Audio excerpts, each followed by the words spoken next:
ربنا هب لنا من ازواجنا وذرياتنا قرة اعين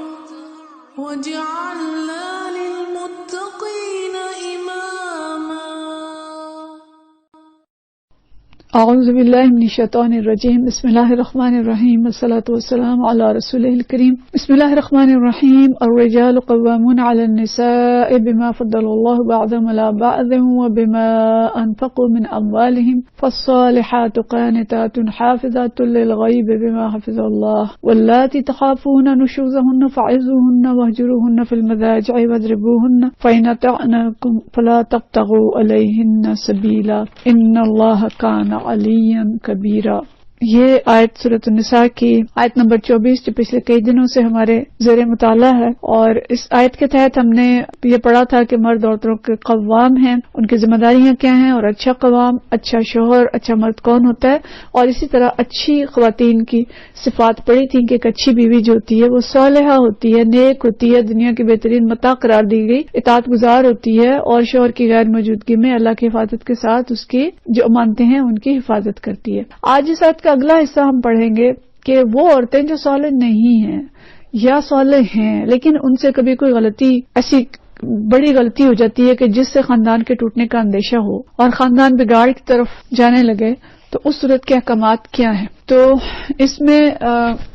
جن عورتوں کے متعلق ذکر کیا گیا ہے ترجمہ اس طرح سے ہے کہ جن عورتوں سے تمہیں سرکشی کا اندیشہ ہو، جو عورتیں نشوز کریں تو انہیں سمجھاؤ، خوابگاہوں میں ان سے لدا رہو اور مارو. پھر اگر وہ تمہاری متی ہو جائیں تو خام خواہ ان پر دست درازی کے لیے بہانے تلاش نہ کرو. یقین رکھو کہ اوپر اللہ موجود ہے جو بڑا اور بالا تر ہے. یوں سمجھیں کہ خاندان کو ٹوٹنے سے بچانے کے لیے آخری احکامات ہیں جو ان آیات میں آیت نمبر 34 اور 35 ہم آگے پڑھیں گے اس میں دیے جا رہے ہیں. اور سابقہ لیکچرز میں ہم نے بڑی اچھی طرح سے اللہ تعالیٰ کی جو اسکیم تھی خاندان کے بارے میں اس کو سمجھا تھا، اور اس کے تحت دلوں کے اندر ایمان راسخ کیے گئے، اور خطبہ نکاح کی صورت میں زوجین کو تقویٰ کی ہدایت کی گئی اور قولاً سدیدہ کی ہدایت کی گئی، فضول باتوں سے اجتناب کی ہدایت کی گئی، اور خاندان کی تنظیم اور اس کے اندر جو ذمہ داریاں عورتوں اور مردوں کی وہ خود اللہ تعالیٰ نے لگائی. اس کے ساتھ ساتھ ہم نے دیکھا کہ خاندان کے گرد ایک حفاظتی انحصار اللہ تعالیٰ نے قائم کیا ہے. سورہ نور اور سورہ احزاب کے احکامات کی صورت میں نیک مرد و خواتین ان احکامات کو سمجھ لیتے ہیں اور ان کے اندر اس درجے کا بگاڑ نہیں آتا کہ خاندان کے ٹوٹنے کی نوبت آ جائے. لیکن اگر کہیں میاں بیوی کے تعلقات میں خرابی آ جائے تو یہ بھی ہم پیچھے پڑ چکے ہیں کہ پہلا حکم جو ہے وہ معاف کر دینے کا ہے، اور خاندان جس طرح کا اخلاقی ادارہ ہے اس میں 3 دفعہ کہا گیا تھا کہ نظر انداز کرو، معاف کرو تو اللہ تعالیٰ تمہیں بھی معاف کرے گا. اب یہاں جو احکام ہے وہ یہ ہیں کہ اگر معاملہ زیادہ بگڑ جائے تو تادیبی احکامات آتے ہیں، اور اس میں یہ ہے کہ اگر کوئی سرکشی کرتا ہے، خاص طور پہ اگر عورت سرکشی کرتی ہے تو اس کی تادیب کی جائے گی، اور یہ نظام بھی خود اللہ تعالیٰ کا تجویز کرتا ہے. اگر مرد زیادتی کرتا ہے تو اس کے لیے جو احکام ہے وہ ہم آگے پڑھیں گے. تو عورتوں کے بارے میں فرمایا گیا کہ وہ عورتیں جو نشوز کریں، جن سے سرکشی کا ڈر ہو، اور نشوز جو ہے یہ نافرمانی اور علل اعلان گناہ کرنا، سرکشی کرنا، تکبر کرنا، یعنی تکبر سے نافرمانی کرنا. تو اگر سرکشی محسوس ہو کہ عورت جو ہے وہ نافرمان ہونے لگ گئی ہے تو مرد چونکہ قوام ہے، اور اس قوام کو پھر اللہ تعالیٰ نے اختیار دیا ہے کہ اس کا حل کرے اور خاندان کو ٹوٹنے سے بچائے. اور یہ جو حل اللہ تعالیٰ نے بتایا ہے یہ 3 مراحل پر مشتمل ہے، اور پہلا مرحلہ اس کا یہ ہے کہ فاعظوہن، ان کو سمجھاؤ. شوہر کو ہدایت کی گئی ہے کہ مہذب طریقے سے بیوی کو سمجھائے، یعنی اگر عورت کی طرف سے کوئی سرکشی نظر آ رہی ہے تو پہلے قدم پہ اس کو اچھے طریقے سے سمجھایا جائے. اور یہ حقیقت ہے کہ جو صالح مرد ہیں وہ پر حکمت طریقے سے بیویوں کو سمجھا لیتے ہیں، اور یہ چیزیں ہمارے معاشرے کے اندر موجود ہیں. ہم دیکھتے ہیں کہ بعض ایسی خواتین جو سرکش ہوتی ہیں لیکن مرد ان کے ساتھ نبھا بھی کرتے ہیں اور وقت کے ساتھ ساتھ ان کو سمجھا بھی لیتے ہیں. تو عورت کو سمجھانے کے تمام طریقے اختیار کرے، لیکن اس میں یہ ہم نہ ذہن میں رکھیں کہ جی جیسے 3 مرحلے دیے گئے ہیں تو آج سمجھائے گا اور شام تک نہیں مانے گی تو دوسرا مرحلہ آ جائے گا اور کل تک تیسرا مرحلہ آ جائے گا. ایسا نہیں ہے کہ اس میں مہلت دی جائے، وقت بھی دیں اس کو سمجھنے سمجھانے کے لیے. دیکھیں دین کو سمجھنے اور سیکھنے اور اپنی اصلاح میں کتنا وقت لگتا ہے، اور اپنے خاندان کا مستحکم کرنا تو ایک بڑا مقصد ہے تو اس مقصد کے لیے جو اچھے شوہر ہوتے ہیں وہ عورت کو اصلاح کا موقع دیتے ہیں، اس کو وقت دیتے ہیں اور اس کو اچھے طریقے سے سمجھاتے ہیں کہ جس سے دین کی اسے سمجھ آ جائے اور جو معاملات ہیں وہ اپنے ہی اندر دونوں ازواج ہیں ان کو حل کر لیں۔ عورت زندگی کی ساتھی ہے تو ایسا نہیں کہ اس کو چھوڑ دیا جائے تھوڑی سی بات پہ، اور سمجھانے کی جو آخری کوشش ہے وہ نہ کی جائے، اور اگر وہ غلط کام کر رہی ہے تو اس کو دوزخ میں جانے کے لیے چھوڑ دیا جائے۔ تو یہ شوہروں کی ذمہ داری ہے اور اچھی بیویوں کی بھی ذمہ داری ہے کہ اگر شوہر کچھ غلط کرتا ہے تو اس کو اچھے طریقے سے سمجھائے۔ لیکن اگر کوئی عورت سمجھانے سے نہ سمجھے اور اپنی جو غلط طریقے ہیں ان سے باز نہ آئے اور سرکشی کرتی چلی جائے تو پھر دوسرا مرحلہ اللہ تعالیٰ نے بتایا کہ خوابگاہوں میں ان سے الگ رہو۔ تو اگر اس کو غلطی کا احساس نہیں ہوا تو پھر دوسرا طریقہ یہ ہے کہ بستر اس سے الگ کر لیا جائے، خوابگاہ میں الگ ہو جائیں۔ اور یہ یعنی یوں سمجھیں اپنے الفاظ میں جو ہم کہتے ہیں کہ ناراض ہو جانا، اور میاں بیوی کے درمیان یہ چیزیں ہوتی ہی رہتی ہیں کہ کبھی کوئی کسی بات پہ غصہ ہو گیا، لڑائی ہو گئی، ناراض ہو گئے، تو جو اچھے میاں بیوی ہوتے ہیں ان کا تو یہی ہوتا ہے کہ ایک آدھ دن ناراض رہے اور اس کے بعد معاملہ حل ہو گیا، ٹھیک ہو گئے۔ تو لیکن اگر یہ بگاڑ حد سے بڑھ جاتا ہے تو کسی بھی شوہر کو ایسی اجازت نہیں ہے کہ بس اس کو چھوڑ ہی رکھے اور جو خوابگاہیں ہیں وہ الگ کر لیں اور بیوی کو مڑ کے پوچھے ہی نہ۔ اللہ تعالیٰ نے اس پہ حد مقرر کر دی ہے اور زیادہ سے زیادہ 4 ماہ کا عرصہ سورۃ البقرہ کے اندر مقرر کیا گیا ہے کہ اگر علیحدگی کرنی بھی ہے تو 4 ماہ کے بعد مرد کو لازماً فیصلہ کرنا ہوگا کہ اس نے بیوی کو ساتھ رکھنا ہے یا نہیں رکھنا۔ تو الا کی بھی حد مقرر کر دی، یعنی اللہ تعالیٰ نے جو قواعد و ضوابط ہیں وہ خود طے کر دیے کہ ان سے نہیں آگے جا سکتے، اور خوابگاہ کے علاوہ عورت کے ساتھ دوسرے تعلقات جو ہیں وہ بحال رہیں گے۔ میاں بیوی کے درمیان ہونے والی جو یہ کشیدگی ہے یہ بچوں پہ ظاہر نہیں ہونی چاہیے تاکہ ان پر نفسیاتی طور پر برے اثرات نہ پڑیں۔ دوسرے لوگوں کے سامنے تماشا نہیں لگنا چاہیے کہ جی یہ ناراض ہے میاں بیوی، اہل خاندان کو پتہ نہیں چلنا چاہیے۔ اور مرد کو یہ حق نہیں ہے کہ اس دوران وہ عورت کی تذلیل کرے یا اس کی عزت نفس مجروح کرے یا اس کو ایسے اس کے ساتھ سلوک کرے کہ وہ زیادہ سرکشی اختیار کرے۔ دیکھیں عزت نفس مجروح کرنے کی تو ویسے بھی اجازت نہیں ہے مرد کو کسی بھی صورت میں، اور ہمارے معاشرے میں اس تشدد کو تو سمجھا ہی نہیں جاتا کہ عورت کے ساتھ جو جذباتی تشدد بعض جو خراب قسم کے مرد ہیں وہ کرتے ہیں، سب نہیں کرتے، لیکن یہ چیز جسمانی تشدد سے زیادہ ہے۔ اور ایک تو سسرال والے اس کے اوپر یہ تشدد کر رہے ہوتے ہیں کہ اس کی ساس یا اس کی نندیں وہ بھی اس کے ساتھ اس طرح کا رویہ اور تانے اور تشنیع اور چھوٹی چھوٹی باتوں پہ، خاص طور پہ بیچاری اگر کسی کا جہیز کم ہے تو اس کی تو زندگی جیرن کر دی جاتی ہے۔ لیکن اگر مرد کے تعلقات اپنی بیوی کے ساتھ اچھے نہیں ہیں، اور خاص طور پہ دیکھا گیا کہ اگر مرد بیوی کی عزت نفس کا خیال نہیں رکھتا اور سب کے سامنے اس کو ذلیل کرتا ہے چھوٹی چھوٹی باتوں پہ، تو پھر گھر والے اس کو اس سے آگے بڑھ کے ذلیل کرتے ہیں، خاندان والے۔ تو کسی صورت مرد کو عورت کی تذلیل کی اجازت نہیں ہے، وہ بھی اللہ کی ویسے ہی بندی ہے جیسا کہ مرد بندی، اور نہ عورت کو اجازت ہے کہ وہ جا کے شوہر کی باتیں باہر بیان کرے یا اس کے ساتھ اس طرح نشوز کرے جو موضوع ہم پڑھ رہے ہیں۔ تو بہرحال عورت کی عزت نفس کا خیال رکھنا اور اس کو سب کے سامنے ذلیل نہ کرنا، اس کو جذباتی ٹھیس نہ پہنچانا اور جذباتی لحاظ سے اس کو چھوٹی چھوٹی باتوں پہ اذیت نہ دینا، یہ نیک مردوں کی صفت ہے، اور اچھے مرد کبھی بھی یہ کام نہیں کرتے۔ جسمانی تشدد تو بالکل ہی ظاہر ہے الاؤڈ نہیں ہے، لیکن جذباتی تشدد زیادہ شدت سے محسوس ہوتا ہے، اور وہ عورتیں جو نفیس الطبع ہوتی ہیں اور جو حساس ہوتی ہیں اور جو مرد کی چھوٹی بات کو بھی سمجھتی ہیں اور اس کو یعنی اس کے ساتھ نبھا کی ہر صورت کوشش کرتی ہیں، وہ اس نفسیاتی تذلیل پہ بہت زیادہ تکلیف کا شکار ہوتی ہیں، اور بعض اوقات وہ ڈپریشن اور نفسیاتی امراض کا شکار ہو جاتی ہیں کہ اس کو کچھ کہہ تو نہیں سکتی، لیکن یہ جذباتی اذیت سہتے سہتے اپنے ساتھ وہ بیماریاں لگا لیتی ہیں۔ تو اس لیے اس طرح اس کو اجازت نہیں ہے کہ اگر اس نے الا بھی کر لیا، وہ الگ بھی ہو گیا، تو تب بھی اس کو اجازت نہیں ہے کہ عورت کی تذلیل کرے یا اس کی عزت نفس مجروح کرے، اور اس کا لازمی نتیجہ یہ بھی ہوگا کہ عورت زیادہ سرکشی اختیار کرے گی، اور اس الا کا یا اس علیحدگی کا مقصد تو یہ ہے کہ عورت سرکشی سے باز آ جائے اور خاندان ٹوٹے نہ۔ تو اس لیے ایسی تدابیر اس حکمت کے ساتھ اختیار کی جائے گی کہ خاندان جڑا رہے۔ اچھا، پھر اس کے بعد تیسرا قدم جو انتہائی قدم ہے اور قدر سخت تدبیر ہے، اور وہی ہے وَاضْرِبُوهُنَّ، کہ انہیں مارو۔ اب یہ مار اس لیے نہیں ہے کہ عورت پہ تشدد کیا جائے گا، اس کو سزا دی جائے گی یا اسے کوئی انتقام لینا مطلوب ہے، یا مرد اپنا غصہ عورت پہ نکالے گا، اور نہ یہ مار تذلیل اور توہین اور تحقیر کے لیے ہے، بلکہ یہ سزا جو ہے یہ اصلاح کی خاطر ہوگی، اور اس کے اندر بھی مرد کی جانب سے ہمدردی اور محبت ہوگی جیسے ایک باپ اپنی اولاد کو مارتا ہے، ایک اچھا باپ، برا باپ نہیں، برا باپ تو بھی جلادوں کی طرح مارتا ہے، ایک اچھا باپ اگر کبھی ہلکا ملکا تھپڑ سے لگانا پڑتا ہے اپنے بچوں کو تو ان کی اصلاح کے لیے لگاتا ہے، ماں بھی لگاتی ہے، یا استاد اپنے شاگردوں کو سزا دیتا ہے، کیوں دیتا ہے کہ یہ واپس آ جائیں پڑھائی کی طرف اور یہ ٹھیک ہو جائیں. تو اس لیے اگر خاندان کے جو دونوں فریقین ہیں ان کے درمیان اگر اس طرح کا نزاع ہو گیا، جب پہلے 2 سٹیجز سے پورا نہیں ہو رہا، ٹھیک نہیں ہو رہا، تو پھر تیسرے مقصد کی طرف جانے کی اجازت ہے. اچھا، اب یہ جو تیسرا حصہ ہے اس پہ کفار نے تو جو طوفان اٹھانا تھا وہ اٹھایا، لیکن خود ہمارے جو ذہنی غلام مسلمان ہیں وہ بھی اس پہ بہت لے گئے اور اس پہ بہت زیادہ بات کرتے ہیں، ہائے اللہ قرآن میں یہ آیت کیوں آ گئی، اور یہ آیت تو ایسی آیت ہے جو عورتوں کے حقوق کو سلب کرتی ہے اور مرد کو اس بات پہ ابھارتی ہے کہ وہ عورت پہ تشدد کرے. تو دیکھیں، یہ خالق اور مالک کا حکم ہے، یہ میرا اور آپ کا بنایا ہوا قرآن نہیں ہے کہ جو بنانے والا ہے اس نے جو مزاج بنائے تھے ان مزاجوں کے مطابق اس نے احکامات اس قرآن کے اندر دی ہیں. ہمیں اس وقت کسی معذرت کی ضرورت نہیں ہے، یہ ہمارے رب کا حکم ہے، اور وہ رب ہے، وہ خالق ہے، وہ مالک ہے جو انسان کی، عورت اور مرد دونوں کی جو نفسیات ہے اس کو سمجھتا ہے. وہ اپنے مخلوق کے حال سے اچھی طرح باخبر ہے، وہ علیم ہے اور وہ خبیر ہے. اس کے بات پہ آ کے قیل و قال کرنا، اس پہ شرمندہ ہونا، اس پہ معذرت کرنا، اس کی غلط تعویلیں کرنا،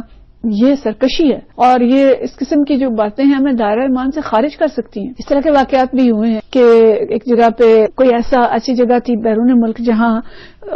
غیر مسلم جو لوگ ہیں وہ بھی جمع تھے اور پادری بھی تھے اور مسلمان علماء بھی تھے. تو انہیں یعنی خاندان پہ بات ہو رہی تھی، تو جو مسلمان عالم دین تھے ان سے لوگوں نے ریکویسٹ کی کہ ٹھیک ہے آپ ساری باتیں کریں، آپ یہ آیت نہ پڑھیے گا. تو مسلمان سارے مروب ہوتے ہیں، ذہنی مروب ہیں، تو انہوں نے یہ آیت نہیں پڑھی اپنی تقریر کے دوران. اس کے بعد جب جو غیر مسلم عالم تھا، پادری تھا یا کون تھا، اس کی باری آئی اور اس نے اپنی تقریر کے اندر یہ کہا کہ آج مجھے بہت خوشی ہوئی ہے کہ مسلمانوں کو اس چیز کا خیال آ گیا کہ انہیں بھی قرآن کے اندر امینڈمنٹ کرنی چاہیے اور ان کے قرآن کے اندر تبدیلی کی ضرورت ہے اور انہیں تبدیلی کرنی چاہیے. تو آج یہ جو عالم دین ہیں انہوں نے اس آیت کو اسکپ کر دیا. گویا آپ کو احساس ہو گیا کہ یہ جو آیت ہے قرآن کے اندر یہ عورت کے حقوق کو سلب کرتی ہے اور یہ ایسی آیت ہے کہ جس کو نکال دینا چاہیے قرآن سے. اور پھر جتنے مسلمان بیٹھے ہوئے تھے ان کے اوپر گھڑوں پانی پڑ گیا اور انہیں اپنے غلطی کا احساس ہوا کہ ہم نے کتنی بڑی غلطی کر دی. تو اس لیے یہ آیت ایسی آیت نہیں ہے جس سے ہمیں شرمندہ ہونے کی یا خوفزدہ ہونے کی ضرورت ہے. اور میں اس بات پہ فخر محسوس کر رہی ہوں کہ میں ایک عورت ہوتے ہوئے یہ آیت بیان کر رہی ہوں، یہ پڑھ رہی ہوں، اور میں یہ سمجھتی ہوں کہ میرے رب نے جو فیصلہ کیا ہے وہ بہترین فیصلہ ہے. اس لیے کہ میں یہ بھی سمجھتی ہوں میں اس حیثیت سے میں نمائندہ ہوں ان خواتین کی کہ جو اللہ کے احکامات کی اطاعت کی کوشش کرتی ہیں. میں اس حیثیت سے بات کر رہی ہوں، اپنی ذاتی حیثیت میں نہیں کہہ رہی کہ ہم جو خواتین یا وہ خواتین جو اللہ کی اطاعت کرتی ہیں، جو شوہروں کی اطاعت کرتی ہیں، جو معروف میں اپنے شوہر کی نافرمانی نہیں کرتی، جسے خیال ہے کہ میرا خاندان قائم رہے، اس کو تو مسئلہ ہی کوئی نہیں ہے نا. یہ آیت اس کے لیے تو ہے ہی نہیں. یہ حصہ کس کے لیے ہے کہ جو بگڑی ہوئی عورت، کہ جو سمجھانے بجھانے سے نہیں مانتے، جو علیحدہ کر دینے سے بھی نہیں مانتے، جو وہ اردو کا محاورہ ہے نا کہ جو لاتوں کے بھوت ہیں باتوں سے نہیں مانتے، تو یہ تو ان کے لیے. ہمیں اس سے کیا ڈر ہے؟ کسی بھی نیک عورت کو اس سے ڈرنے کی ضرورت نہیں ہے. کسی بھی نیک عورت کے لیے آیت کا یہ حصہ ہے ہی نہیں. اور کسی بھی ایسی عورت کے لیے جو اللہ اور رسول کی فرما بردار ہے، اپنے خاندان کو قائم رکھنا چاہتی ہے، اپنے شوہر کے حقوق ادا کرتی ہے، اور چھوٹی موٹی کمیاں بیشیاں جو ہو جاتی ہیں شوہر بھی ان کی اصلاح کی کوشش کرتا ہے اور عورت بھی کرتی ہے، اس کے لیے یہ حصہ ہے ہی نہیں. وہ اسکپ ہو گئی اس میں سے، وہ ہے ہی نہیں. تو نشوز کرنے والوں کے لیے، اور اعتراض بھی انہیں کو جو نشوز کرتے ہیں، جو سرکش ہیں، جو کھڑے ہیں، جو اللہ کے مقابلے میں بھی کھڑے ہیں. ایسا کہا گیا اور کہا جاتا ہے کہ اسلام کے اندر جو زیادتی ہیں ہم ان کو برداشت نہیں کرتے. معاذ اللہ. کیا اسلام زیادتی کرتا ہے؟ کیا اللہ زیادتی کرتا ہے؟ کیا ہم اللہ سے زیادہ عقل مند ہیں؟ تو اللہ کی طرف سے کوئی زیادتی نہیں ہوتی. اللہ ظالم نہیں ہے، انسان ظالم ہے. اللہ کی حدود کو پامال کرتے ہیں اور پھر اپنے اوپر ظلم کرتے ہیں. تو اس لیے اللہ تعالیٰ نے جو ہدایات دی ہیں یہ وقت کے لحاظ سے، حالات کے لحاظ سے، ہماری ضرورت کے لحاظ سے ہیں، اور مختلف کیٹیگریز کے افراد کے لیے مختلف احکام. تو اللہ تعالیٰ ان اقدامات کا فیصلہ کرتا ہے تو اس کے لیے مناسب وقت، حالات اور حدود کا تعین بھی فرماتا ہے. اور مرد کے لیے اجازت نہیں ہے کہ وہ جلاد بن جائے اور وہ جلاد بن کے اسلام کو مورد الزام ٹھہرائے. اب جلاد بن گیا مرد تو اس کی ذمہ دار یہ قرآن کی آیت تو نہیں ہے. اس نے تو نہیں کہا کہ مرد جلاد بن جائے. اگر مارنے کا تھوڑا سا حکم بھی ہے تو اس میں بھی نبی کریم صلی اللہ علیہ وسلم کی جو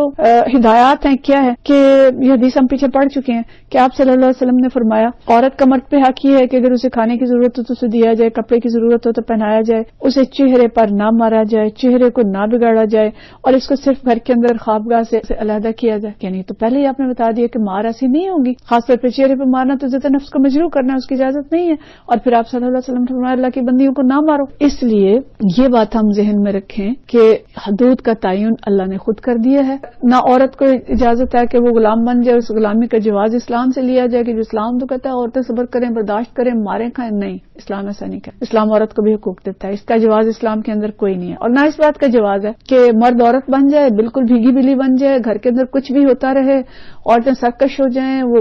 گناہ بھی کریں، وہ سارے غلط کام بھی کریں، اور مرد ہی نہ رہے، روکے ہی نہ اپنی عورتوں کو.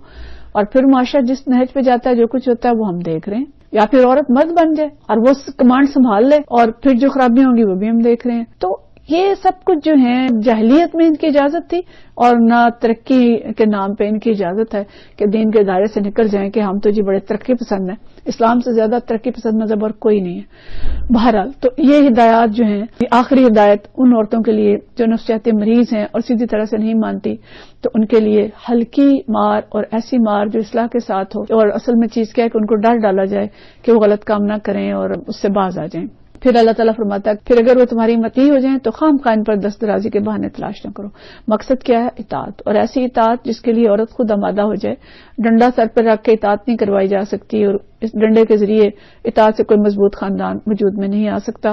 اگر وہ مان گئی ہے اور اطاعت پہ آمادہ ہو گئی ہے، خاندان قائم رہ سکتا ہے. صرف دھمکی سے ہی مان جائے تو بس دھمکی سے کام چلایا جائے گا. لیکن اگر کوئی زیادتی کرتا ہے تو پھر اللہ تعالیٰ کہتا ہے کہ تمہیں اس دست درازی کی کوئی اجازت نہیں ہے، اور اگر تم دست درازی کرتے ہو تو ان اللہ کان علیہ کبیرہ، تو اللہ تمہارے پر موجود ہے جو بڑا اور بالاتر ہے. تو پھر اللہ تعالیٰ، جیسے ہم نے بالکل خطبہ نکاح میں بھی دیکھا تھا کہ پھر اللہ خود موجود ہے اور اللہ دونوں کو دیکھ رہا ہے، اور اللہ ایسے مردوں کو بھی سزا دے گا جو کہ جان بوجھ کے دست درازی کرتے ہیں اور زیادتی کرتے ہیں. تو یہ اسکیم ہے اسلام کا پہلا درجہ خاندان کو قائم رکھنے کے لیے کہ میاں بیوی اندر سے اصلاح کی کوشش کریں، معاملات باہر نہ جانے دیں، اور پہلے ایک دوسرے کو سمجھا بجھا کے معاملہ حل کریں، بستر سے علیحدہ ہو جائیں. اور تیسری چیز آتی ہے پھر کہ اگر عورت زیادہ سرکش ہو گئی ہے تو مرد اختیارات ہیں ان کو استعمال کر سکتا ہے. پھر اگلا مرحلہ آتا ہے کہ اگر دونوں آپس میں نہیں اصلاح کر سکے پھر کیا کریں. پھر اللہ کہتا ہے کہ فَإِنْ خِفْتُمْ شِقَاقَ بَيْنِهِمَا فَابْعَثُوا حَكَمًا مِّنْ أَهْلِهِ وَحَكَمًا مِّنْ أَهْلِهَا،